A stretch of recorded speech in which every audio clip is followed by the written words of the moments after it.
Look at this boat. Look at that view. That's a nice view. So I just got back from a trip to Trang and Hat Yai, and wasn't that bad.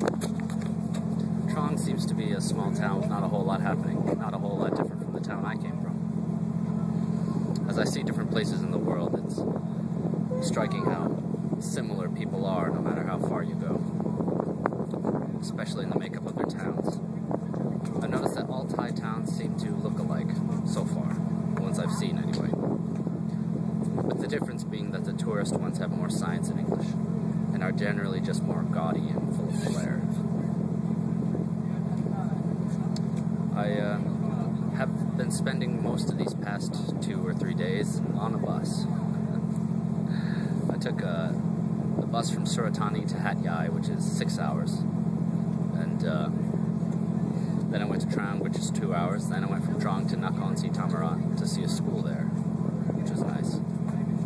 The students are very friendly, and they all flocked to me as soon as I sat down. Well, not as soon as. It took them about a half an hour, I think, not a half an hour, 15 minutes to actually come up to me. But once one of them came and sat down next to me, 5 did, then 10 did, then 20 did. Especially in the rural areas, children are very curious, and they all want to come up and talk to the foreigner, practice their English, which is funny because I think I spoke mostly in Thai to them. Although there was one accomplished young student, there's always one who stands out, who knows his English pretty well, and he was the one who did most of the talking for the group. Right now I'm just waiting on this boat for it to go to Koh Samui. It's a 2-hour ferry ride from the mainland of Suratani to Koh Samui, and it's a nice trip. Not too long, not too short, and I just love being on the water. It feels nice, even though we're on a boat that's big enough so that the waves don't matter. This is supposed to be the dead season, but there sure are a lot of tourists on this boat. I have to say that there is a huge difference between the tourist Thailand and the Thai Thailand. It's a night and day difference. The way that people behave, the friendliness, and the way they pay attention to you. It's completely different. I suppose you could say it's the difference between the city and the countryside. In the countryside, everywhere you go, I've noticed that people are more friendly. They have better values. They treat each other better. But once you get into the city, there are so many people that people become insignificant. It doesn't matter how you treat other people because people don't matter. There's so many of them. I think you become desensitized to their presence. Kind of like the way we don't notice breathing or air around us because it's so ubiquitous.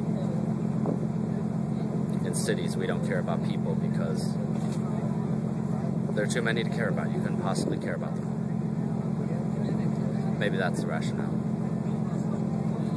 Whatever it is, I think it's important, no matter where you are, to especially take the time out to say hi to people, to smile, to be polite, to be pleasant.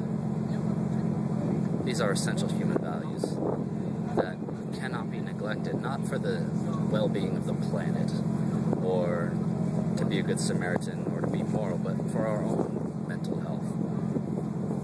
Being good to others makes us a good person on the inside. We feel better about ourselves for every little thing we do, regardless of its perceived insignificance to our rational thinking mind.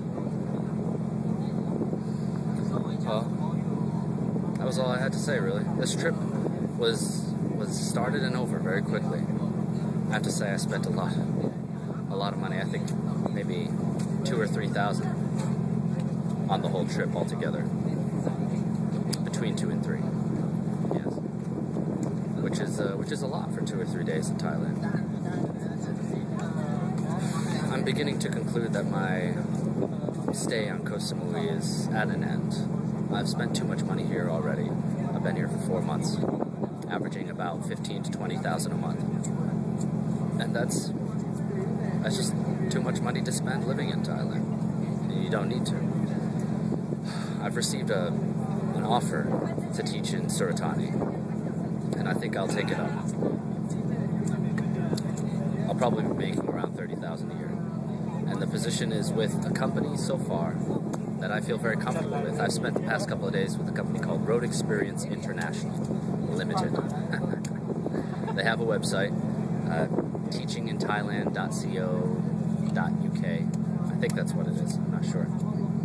But they're very much hippies.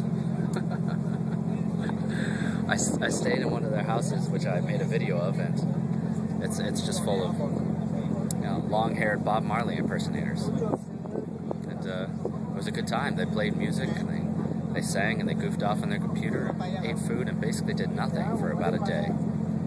And it was quite nice. They're really architecture students, I think, masquerading as hippies. Not architecture students, actual architects, full-fledged. They do work. And the rest of the company has its roots in volunteerism, which is always the best place to come from. I think the passion for doing something without pay, if you can communicate that to a working, profit-oriented environment, then you've just got the best of both worlds. But it's very important to have that base and passion that does without thought of profit. This, I believe, is the essence of all good work. It has been in my experience. So I would encourage you to look them up if you ever get the time. I still have yet to actually work with them, but so far the feeling, the vibe is really good. I'll keep you all updated on the school when I get there, what I think about it, and whether or not I accept the position. Even if I don't accept the school, if I get there and I find out that the people at the school are just terrible, and the living situations are horrid, I think I'll still go somewhere else. Go to the mainland, somewhere cheap. I'll let y'all know how that works out. Have fun, Internet. Bye.